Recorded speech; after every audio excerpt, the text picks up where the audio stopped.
Ngayon, susuriin natin ang pinakamasamang ginawa ng bawat pangunahing karakter sa SpongeBob SquarePants. Uunahin natin ang mga karakter na 25 taon na at walang malalaking kasalanan. Ito ang mga hindi masyadong masama. Hindi nakakagulat ang resulta. Si Mermaid Man ang pinakawalang problema sa lahat ng karakter ngayon. Tanda ng fans ng klasikong SpongeBob si Mermaid Man bilang matapang na superhero na lumalaban sa kasamaan, gaano man ito kalaki o kaliit. Kahit matanda at wala sa sarili. Bagamat halos palaging mabait si Mermaid Man, may mga pagkakataon din siyang may pagkukulang. Pero kadalasan, ito ay dahil lang sa kanyang kawalang malay. Nang akalain niyang hindi kayang ubusin ni Barnacle Boy ang adult-sized Krabby Patty, hindi siya bastos, nag-aalala lang na masayang ang pagkain. Naging masama lang siya noong iniwan niya si SpongeBob sa diner. Sa pangalawang pagkakataon, nagkita sina Mermaid Man, Barnacle Boy, at SpongeBob nang mapanalunan niya ang conch signal sa paligsahan. Nasaan ang panganib, anak? Dalhin mo na. Nang inabuso ni SpongeBob ang pribilehiyo, handa na si Barnacle Boy sirain ang signal para tumigil si SpongeBob sa pag-iyak. Nagpasya si Mermaid Man na imbitahan si SpongeBob na sumama sa kanilang patrol sa hapon, kahit na ideya iyon ni Mermaid Man. Gayunpaman, handa rin siyang sumang-ayon sa plano ni Barnacle Boy na iwan si SpongeBob sa diner. Habang si Barnacle Boy ang nagmungkahi na iwan si SpongeBob, ang katotohanang pumayag si Mermaid Man ay ang pinakamalapit na naging masama siya, na marami nang sinasabi tungkol sa kanya. Dahil sa totoo lang, hindi naman talaga iyon kasamaan. Sa totoo lang, kung tayo rin ay magpalipas ng isang araw na hindi sinasadyang sinasabotahin ni SpongeBob, malamang gusto na rin nating sumuko. Pwede mo namang sabihin na lang sa kanya na pagod ka na. Hindi naman pipigilan ni SpongeBob ang matatanda na magpahinga kung hihingi lang sila. Ang matatanda ang pinakamahusay. Mahalaga ang komunikasyon, mga tao. Ngayon para sa makatang taga-Bikini Bottom na si Gary the Snail, sino ba ang hindi mahal si Gary Bear? Walang hindi. Kaakit-akit siyang mollusk pero hindi laging maganda yon. Sa episode na Dumped, ginamit niya ang charm niya para iwan si SpongeBob dahil lang sa cookie. Alam kong naging pasaway din si Gary bilang alaga. Mas malala pa minsan dito. Sa episode na Gary Takes a Bath, ginugol niya ang buong oras sa pangaasar kay SpongeBob para lang makaiwas sa paliligo. Umabot pa sa punto na hinayaan niyang pasabugin ni SpongeBob ang sarili niya. Alam nating matalino si Gary at mahal niya si SpongeBob, kaya siguro inisip niyang hindi naman namamatay si SpongeBob kaya di na niya masyadong inintindi. Madalas may maliliit na pagsabog sa Bikini Bottom, kaya hindi na nireklamo ni Squidward. Sa episode na Dumped, pinakita na ginamit ni Gary ang talino niya sa ibang paraan. Kahit nakita niya ang sakit ni SpongeBob, pinili pa rin ni Gary na iwan siya at tumira kay Patrick ng ilang araw. Hindi inaasahan sa Bikini Bottom ang pagiging dalawang timer na alaga. Ang matindi, lahat pala iyon dahil lang sa cookie sa bulsa ni Patrick. Iniwan ni Gary ang espongha na nagpalaki sa kanya. Nilaro ang damdamin ng matalik na kaibigan para lang sa isang cookie. Akala ko espesyal lang meron tayo. Hindi naman ito masama, pero ipinapakita lang na gagawin ni Gary ang lahat para sa asukal niya. Pero hindi ba't ganun din tayo? Sunod ay isa sa mas bayani sa Bikini Bottom, si Barnacle Boy. Mas bata at mas matino si Barnacle Boy kaysa sa partner niya sa krimen. Minsan humihinto siya kaya dapat din siyang suriin. Kahit responsable at mabait siya, may masasamang sandali rin siya. Pinakakilala sa Mermaid Man at Barnacle Boy 5, sumali si Barnacle Boy. Sa panig ng lahat ng kontrabida ay si Lemons. Lilipat na ako sa madilim na panig dahil kay Mermaid Man. Lagi niya akong tinatrato na parang bata at tinutokso rin ako ng iba sa Krusty Krab. Maliban kay SpongeBob, sumanib si Barnacle Boy kina Man Ray at Dirty Bubble para gumawa ng masama. Kabilang dito ang pagtutukso sa nagdadalagang binatilyo sa Makeout Reef, pagdoorbell at takbo sa matatanda, at pagsilbi ng sumasabog na sorbetes. Kung hindi si SpongeBob, tangkang pagpatay na sana ang nangyari. Pero normal lang dito ang pagsabog. Sa totoo lang, biro lang ang ginawa niya sa bayan. Hindi na masama para sa dating supervillain. Gusto lang talaga ni Barnacle Boy ng respeto mula sa super kaibigan niya at pumayag siyang makipag-team ulit nang makuha ito. Natawa pa siya sa sarili dahil di niya kinaya ang adult-sized na Krabby Patty. Sunod may karakter tayong baka mas mababa pa sa inaasahan mo, si Squilliam Fancy Son. Si Squilliam ay kilala bilang masungit at hindi kaaya-ayang karakter sa serye. Kaya nagtatanong kung bakit. Hindi siya mataas dahil wala rin siyang positibong episode or halatang redeeming na katangian. Pero kahit inuubos niya ang mga importanteng pagkakataon sa panunukso kay Squidward, hanggang doon lang siya. Siyempre, pero hindi naman niya sinasadyang sirain si Squiddy o gumagawa ng anumang partikular na nakakasama sa iba. Sa totoo lang, may nagawa rin siyang mabuti, tulad ng pagkuha ng sapat na basura para magkaroon ng rebulto bilang parangal sa kanya. Bless you, Squilliam Fancy Son. Bless you. Bastos pa rin siya, pero hindi si Squilliam ang pinakamasamang karakter sa serye. lalo na sa mga personal na pagkakamali. Hindi lang siya ang may masamang nagawa kay Squidward. Si Larry the Lobster ay madaling makipagkaibigan, kabaligtaran ni Squidward na may negatibong ugali.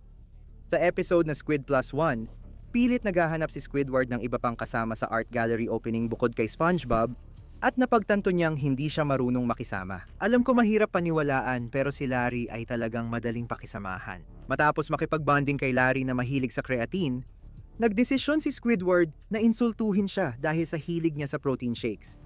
Seryoso? Yun lang Larry. Naiintindihan kung bakit sinuntok ni Larry si Squidward ngayon. Kapansin-pansin itong marahas na galit mula sa karakter na karaniwang mabait, lalo na tungkol lang sa hilig niya sa protein shakes. Pero kung tutuusin, hindi rin naman ito mas kakaiba kaysa sa pagpili ni Squidward na pagtawanan ng bago niyang kaibigan dahil lang sa iniinom nito.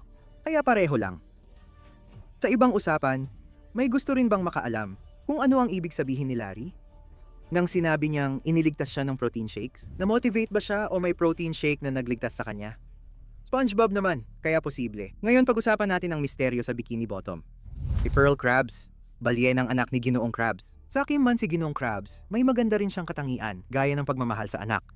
Pero sa selling out, nakita natin na hindi palaging maganda ang pagmamahalan sa pamilya. Sa episode na ito, pinalayas ni Pearl si Ginoong Krabs sa sarili niyang bahay.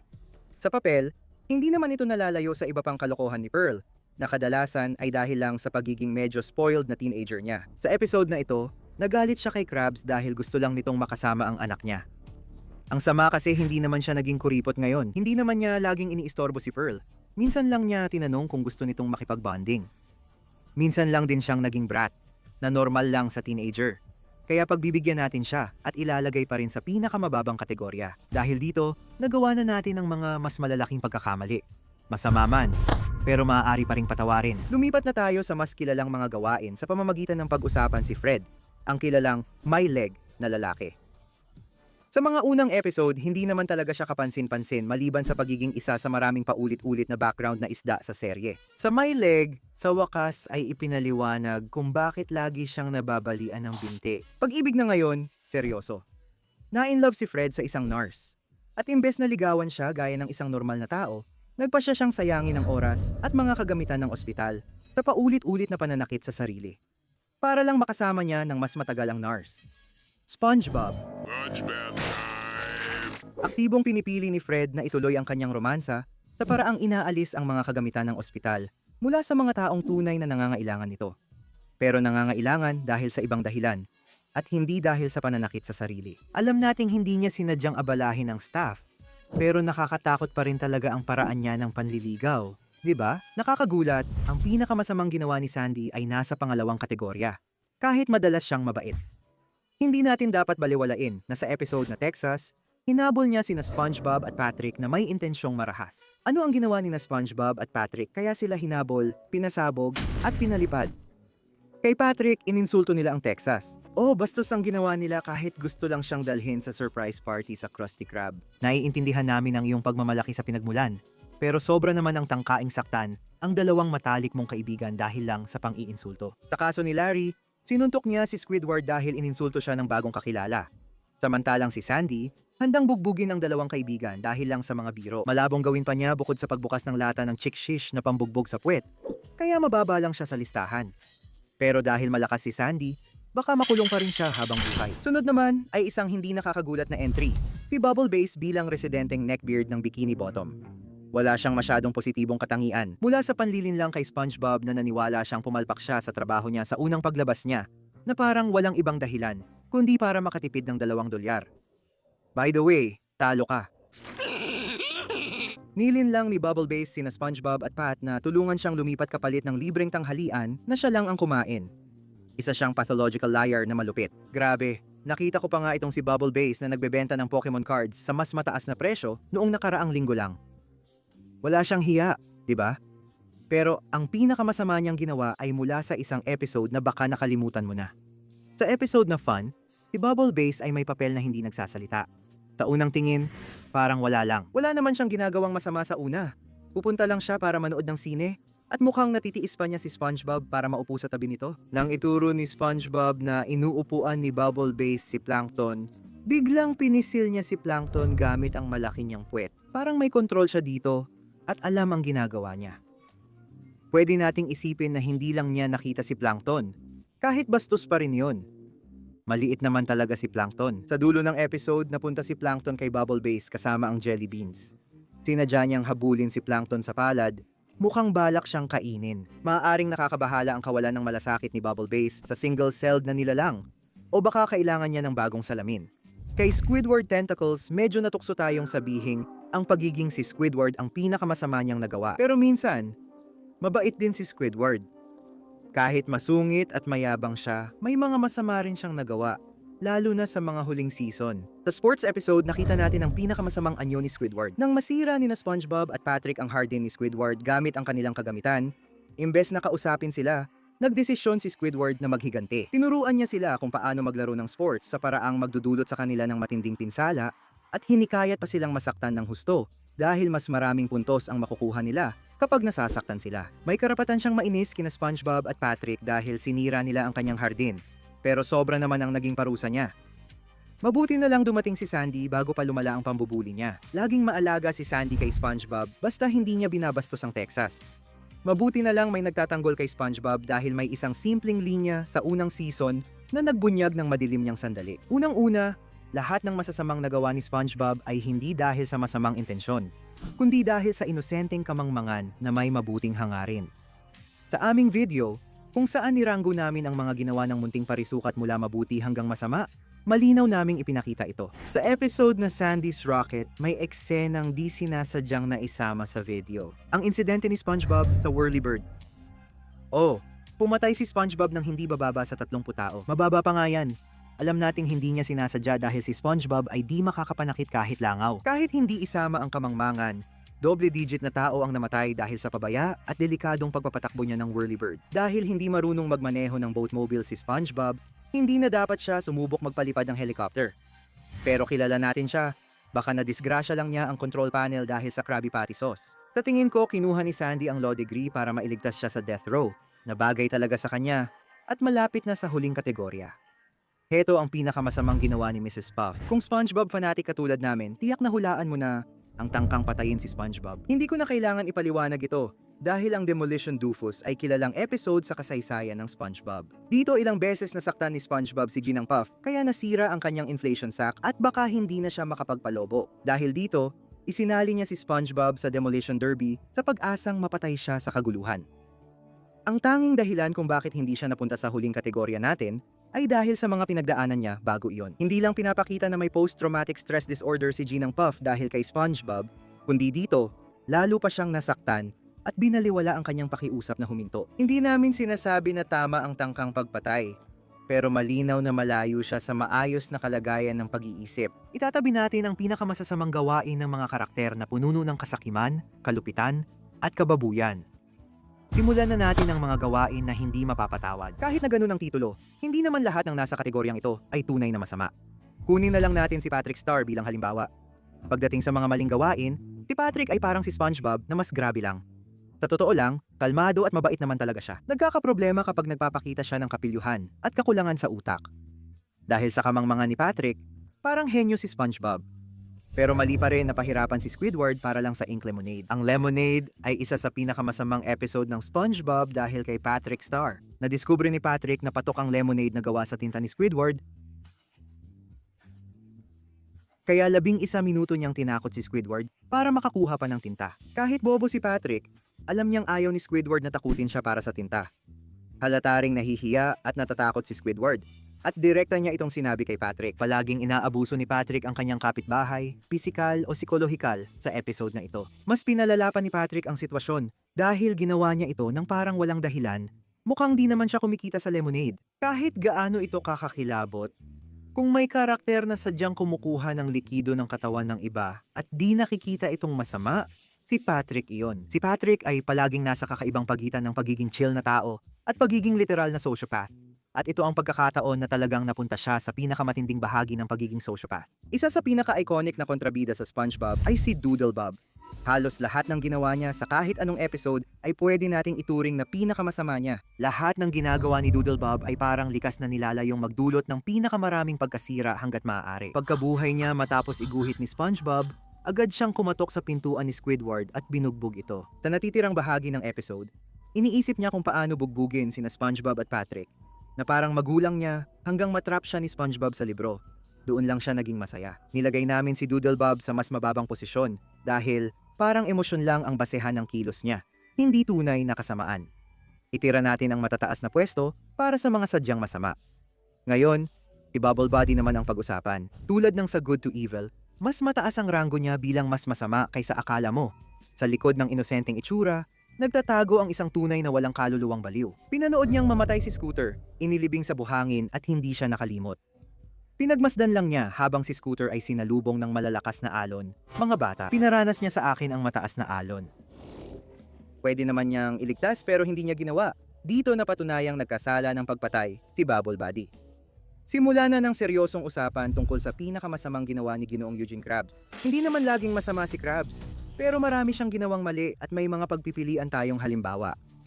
Kadalasan, gaya ng pagbenta niya sa kaluluwa ni SpongeBob para sa 62 sentimos, pansamantala lang siyang naging sakim at nagsisi rin. Pero may exception, tulad ng sa one-course meal na nagtulak kay Plankton na magpakamatay. Hindi mo ba nakikita? Sinusubukan kong masagasaan nang malaman ni Krabs na takot si Plankton sa mga balyena na medyo walang saysay dahil hindi pa naman nagkakaroon ng interaksyon si Plankton kay Pearl noon. Pero sige na nga, mas gusto ko naman ang salad kaysa kay Plankton. Nagbihis siya bilang si Pearl para takutin si Plankton.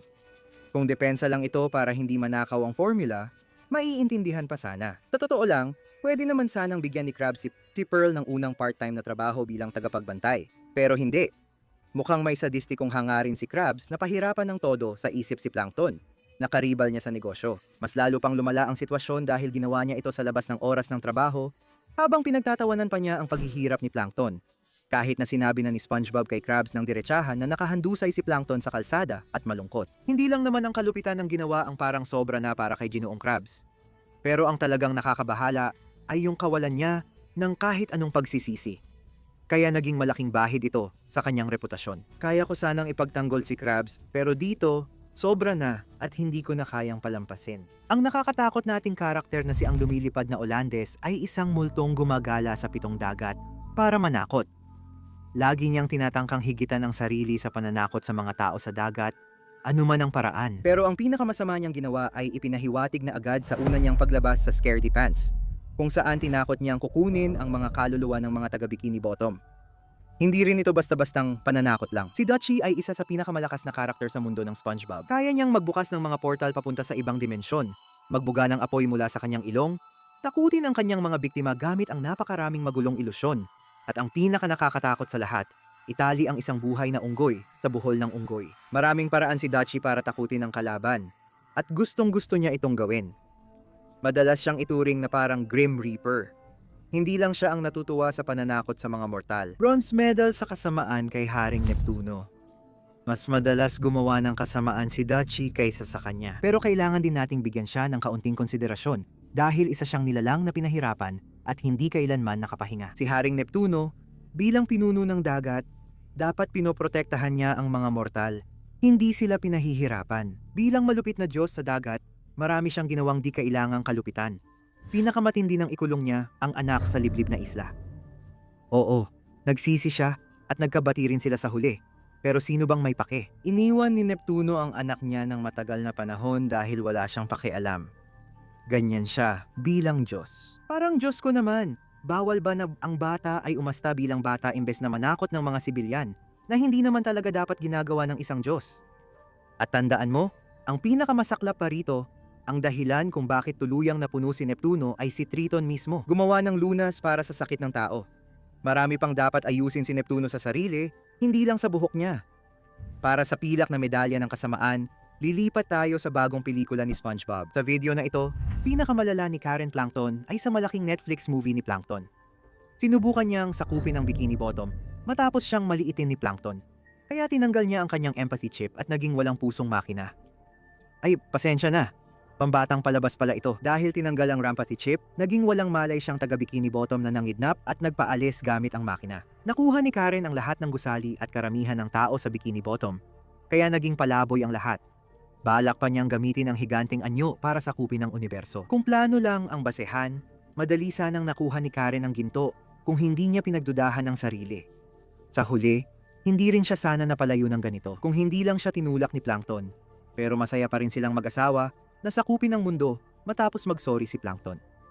Kahit hindi ito unang gusto ni Karen, okay lang sa kanya. Pero hindi ka namin lalaitin. Ang nangungunang pwesto ay napunta sa pinakahalatang pagpipilian, si Sheldon J. Plankton. Siya na yata ang pinakakaibig-ibig na kontrabida sa isang cartoon at ganoon din ang masasabi sa pinakamalaki niyang plano kailanman. Noong 2004 sa orihinal na SpongeBob SquarePants movie, inilabas ni Plankton ang tinuturing na pinaka-nakakatakot niyang Plan Z. Inakusahan niyang si Ginoong Krabs ang nagnakaw ng korona ni Haring Neptune. Dahil nagboluntaryo si SpongeBob na kunin ang korona, nagkaroon si Krabs ng 6 na araw na nagyayelo bago siya tuluyang mapahamak, habang tinutukso siya ni Plankton na madali nang nakuha ang formula. Pinaplano niyang ipapatay ang dating kaibigan at nagpadala ng mamamatay tao kina SpongeBob at Patrick, kaya dapat lang siyang mapunta sa tuktok ng listahan. Pero mas masama pa ang ikalawang plano niya. Pagbebenta ng Krabby Patties sa Chum Bucket na gawang mapasuot ni Plankton ang lahat ng taga-bikini bottom ng mga uso at astig na bucket helmet na hindi nila alam ay mga helmet pala ng kontrol sa isipan. Dahil dito, naging sunod-sunuran at walang sariling isip ang lahat. Alipin ni Plankton ang lahat. Lalaki, babae, bata, ardilya, lobster, pati mga alagang suso. Basta humihinga ka, gusto ni Plankton na alipin ka. Hindi basta-basta ang plan Z niya. Ito ay baluktot na kudeta sa ilalim ng dagat na nagpakita ng labis na ego ni Plankton. Lahat ng dako ay estatwa niya at nawala ang kalayaan ng lahat. Mahalaga lang kay Plankton ang gusto niya. At kung wala sina SpongeBob, Patrick at David Hasselhoff, nagtagumpay sana siya. Nakakatawa si Plankton.